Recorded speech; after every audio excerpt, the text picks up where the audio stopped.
प्यारी साध संगत जी, यदि हम अपने पूरे जीवन काल में सच्चे सतगुरुओं के मात्र संपर्क में भी आते हैं तो भी हमें उसका बहुत बड़ा फल मिलता है।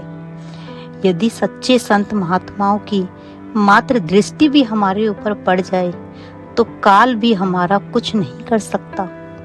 इसे हम एक साखी के माध्यम से समझते हैं। एक साहूकार का नियम था कि वह लोगों को ब्याज पर पैसे दिया करता था। वह बहुत ही कठोर स्वभाव का था।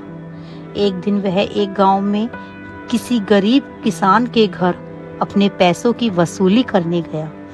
ब्याज कम करने के लिए किसान ने बहुत जोर लगाया, पर साहूकार ने एक ना सुनी। उसने उसके सारे बछड़े बछड़ियां और जो भी अनाज था उसे सबको ब्याज में गिन लिया, एक कौड़ी भी ना बछोड़ी। किसान ने दिल में कहा, अच्छा लाला, अब जा और अपना बिस्तरा अपने आप उठा कर ले जा। साहूकार मजदूर ढूंढ रहा था, क्योंकि किसान ने उसके इस व्यवहार के कारण उसे कोई भी मजदूर लाकर नहीं दिया था। अब गांव में मजदूर उस साहूकार को कहां से मिले? उसे कोई मजदूर नहीं मिला। संयोग से वहां नजदीक ही एक महात्मा बैठे भजन कर रहे थे। उसने साहूकार और किसान के बीच हुई सारी बात को सुन लिया था। महात्मा ने उस घमंडी साहूकार से कहा कि मैं तेरा बिस्तरा उठाकर ले चलता हूँ, लेकिन एक शर्त है कि या तो तू मालिक की स्तुति कर और प्रेम भरी बातें करते जाना और मैं सुनता जाऊंगा, या मैं करता जाऊंगा, तू सुनते जाना। लाला ने सोचा कि यह कौन सी मुश्किल बात है, यह बातें करता जाएगा और मैं हाँ हाँ करता जाऊंगा। महात्मा ने उसका बिस्तरा उठा लिया और प्रभु प्रेम की बातें करते हुए चल पड़ा।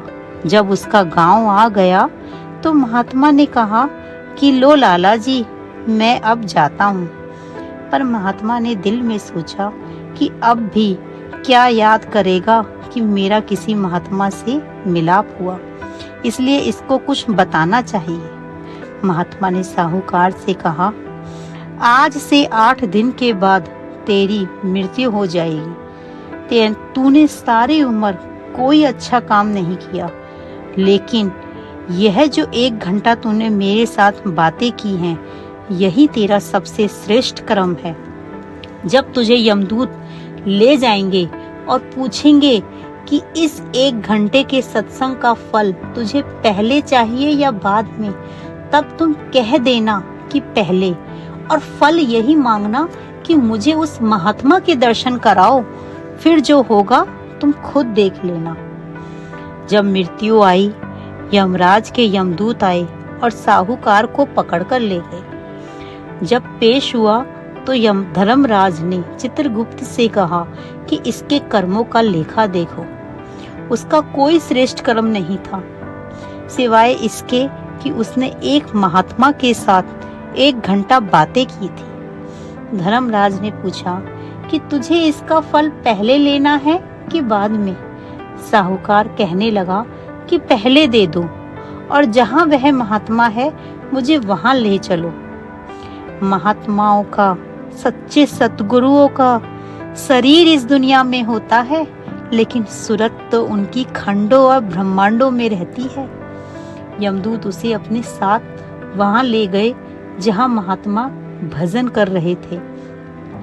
उस महात्मा ने कहा, भाई साहूकार, तू आ गया?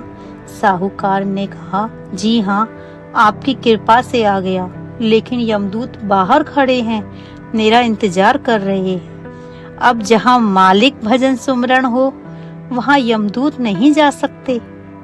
साहूकार को उस परमात्मा के पास बैठे आनंद लेते हुए काफी देर हो गई। उसका 1 घंटे के सत्संग का फल खत्म हो गया। बाहर यमदूत खड़े थे और उसे आवाजों से तथा इशारों से उसे बुला रहे थे, लेकिन वह बाहर नहीं गया। महात्मा ने कहा, तुम चुपचाप यहीं बैठे रहो, यमदूत यहाँ नहीं आ सकते।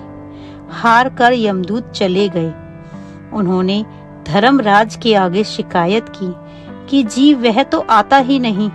धर्मराज ने कहा, कि वहां तो अब मैं भी नहीं जा सकता, ना तुम जा सकते, इसलिए अब उसका ख्याल छोड़ दो, क्योंकि वह तो सच्चे महात्मा के संपर्क में आ गया है।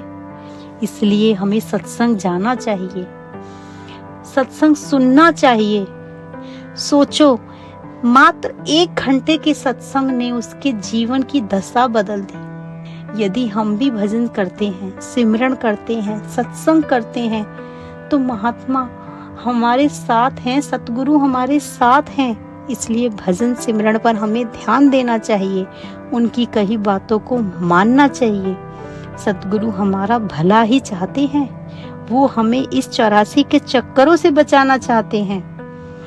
प्यारी साध संगत जी, यदि आप सभी को मेरी वीडियो अच्छी लगी हो तो कृपया लाइक, शेयर एंड सब्सक्राइब जरूर करके जाना जी। राधा स्वामी जी।